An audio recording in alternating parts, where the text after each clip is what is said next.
Tuesday evening எல்லா ஒர்க்கும் முடிச்சுட்டு என் ஹஸ்பண்ட் வெளியே போகலாமான்னு கேட்டார். நானும் ஓகேன்னு சொன்னேன். ஃபிலிம் புக் பண்ணார். 9:45க்கு ஷோ. நாங்கள் கிளம்புனதே 9:20க்கு தான் கிளம்பினோம்.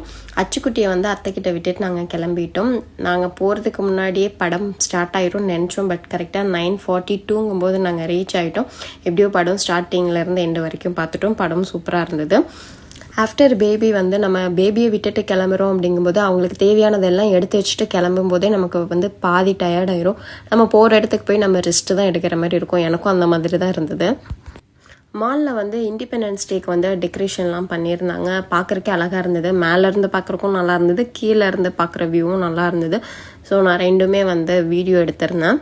ஃபிலிம் பார்த்துட்டு 1:30 போல் நாங்கள் வீட்டுக்கு வந்துட்டோம். நாங்கள் வீட்டுக்கு வந்தப்போ அச்சுக்குட்டியை நாங்கள் எப்படி விட்டுட்டு போனோமோ அதே இடத்துல அப்படி தான் விளையாடிட்டு இருந்தா. அதை பார்க்கும்போது எனக்கு நீங்கள் எங்கே தூக்கி போட்டிங்களோ அங்கே தான் ஏன் இருக்கேங்கிற காமெடி தான் எனக்கு ஞாபகத்துக்கு வந்தது.